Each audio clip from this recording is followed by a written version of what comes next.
Okay, guys, so here we are. As you might know, we had emptied all these tanks. There's no more fish. The major problem was out of 8 tanks, only 3 hold 100% water. So yeah, this thing was settling a lot, so that's what we did. So let me tell you some of the hard-learned lessons that I had around here. Okay, so as you can see, these are some pretty good-sized tanks. They're 4 meter by 4 meter and 2 meter deep, which is a lot of water. When I first set this thing up, I had done a little bit of research on YouTube and found these filters made from 3 trash cans. And obviously these tanks are way too big for that kind of filter. Now, I had never done anything with fish, so it was a very steep learning curve, and had to experiment along the way. So this filters had to be emptied practically 2 times a day. Now I started with 3 trash cans. I went to 4 trash cans, and it was just not working. So what I did is, as you can see back here, that used to be a walkway so that I could reach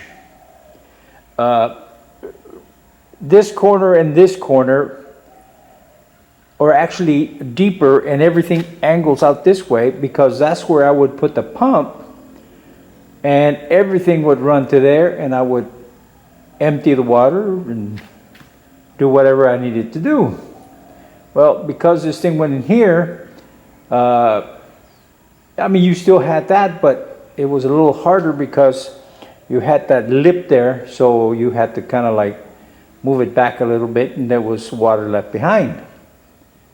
So these filters here, what I did is I put 4 compartments per tank. The first compartment, in here I would put a fish net, and the water would go up and go down this way to the next tank. And then there was a fish net there, and they would go into the little compartment that's at the end like this. There's one over there also. And then on the bottom of these things here,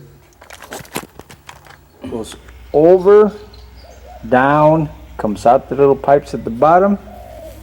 And the third compartment, I had a blue filter material, oyster shells, and lava rock. So then what happens, it goes through there.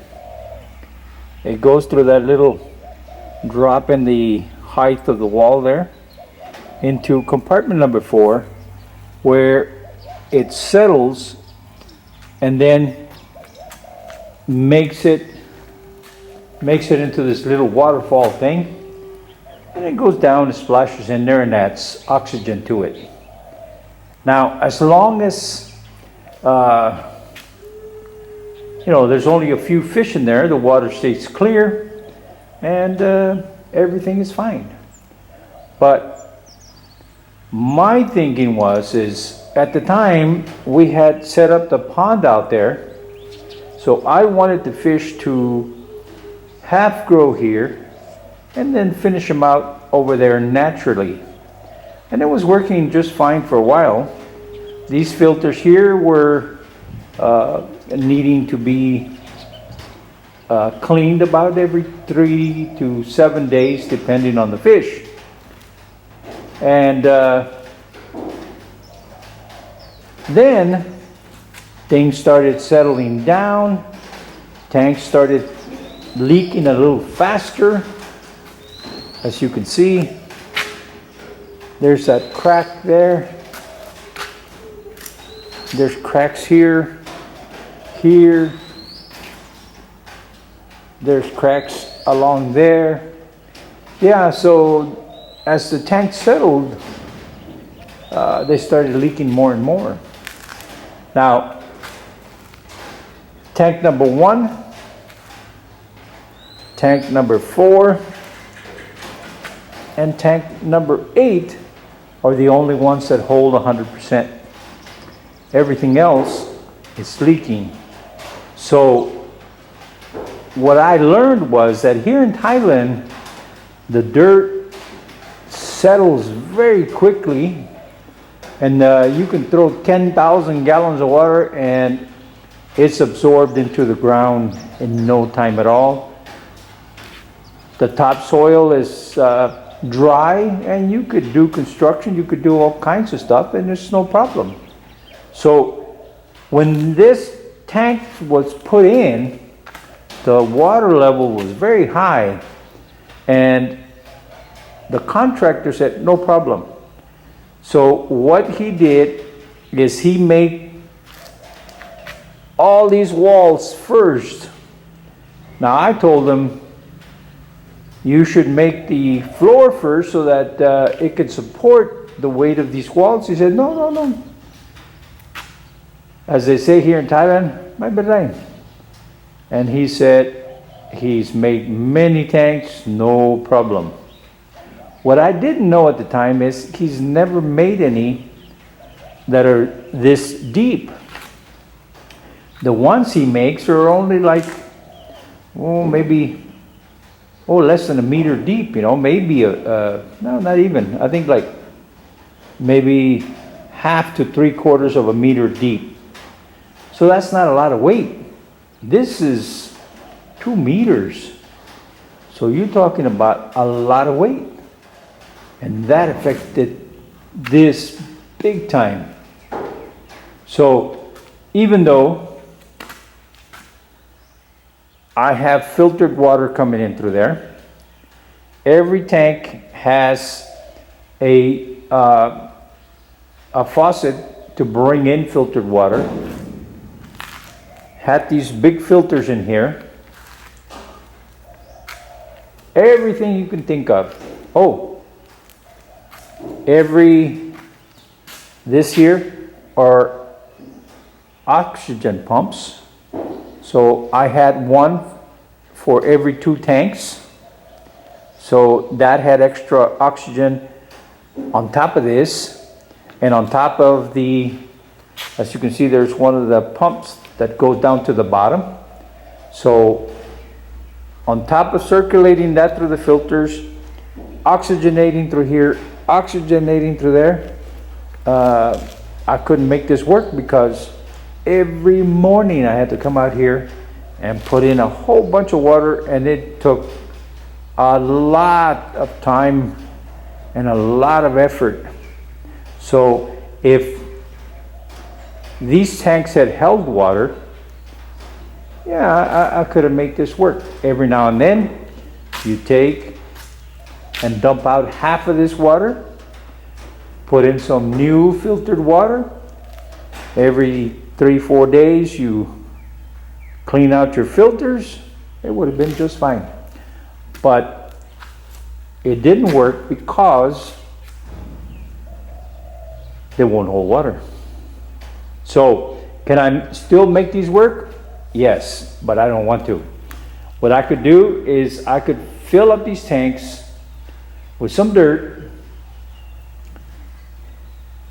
make it so that they're like maybe 120 centimeters deep, so that you have a meter of water and 20 centimeters distance here to play around with the water as far as the level.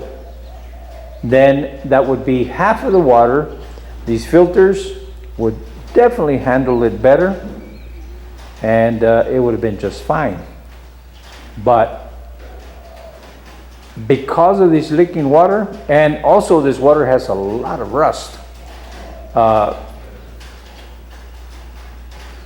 It would have been a very limited amount of fish that I could put in here. It would not be worth running all these pumps and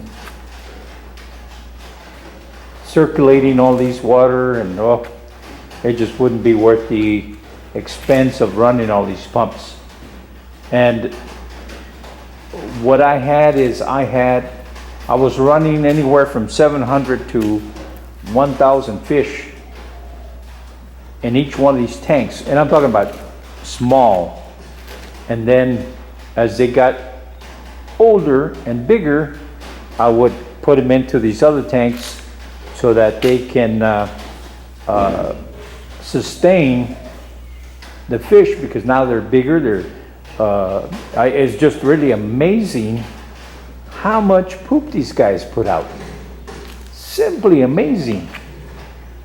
So yeah, there would have to be major changes, major expenses, and I just didn't want to do it. So for example, this is the one that leaks the most. I just filled it up a couple of days ago and it's almost gone. So if I was to make this work, I would have to put in about a truckload of dirt in here to bring the this level up.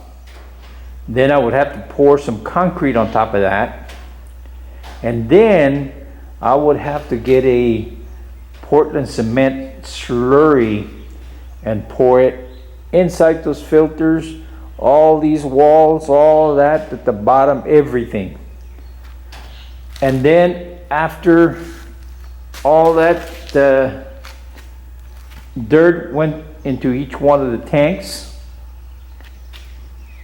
and the Portland cement slurry would go on all the way down there, and it would have to be done at the same time, so that basically it becomes one complete layer going up and down these walls on the floor and the sides, all throughout.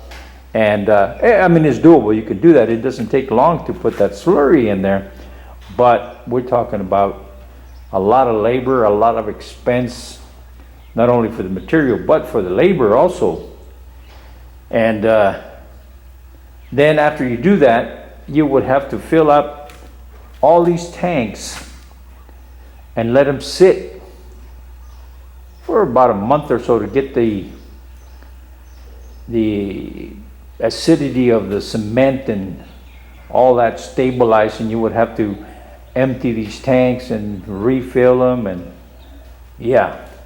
So what did I learn? Well, I learned that the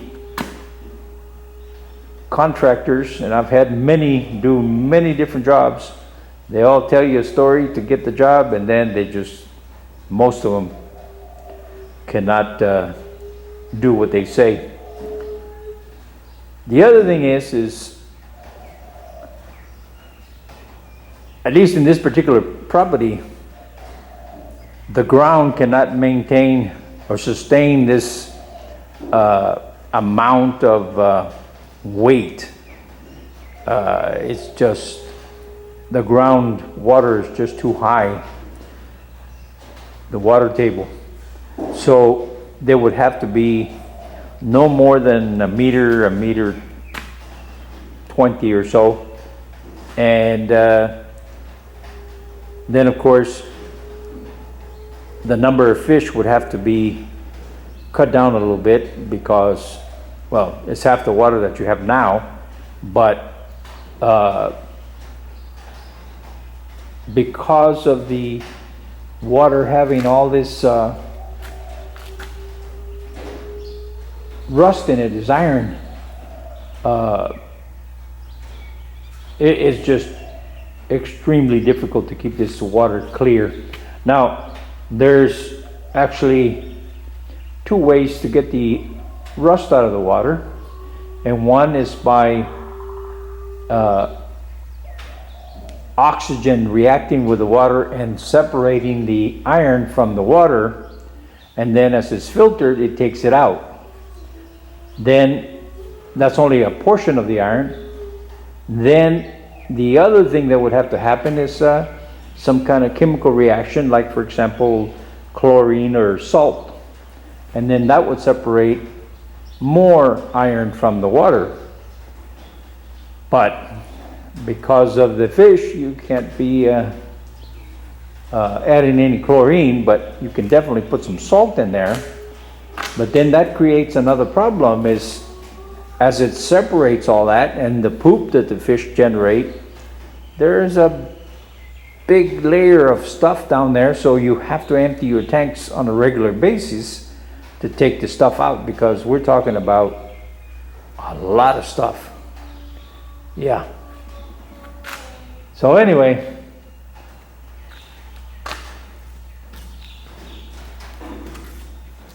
I decided that it was not worth all that, and I went ahead and gave the fish away.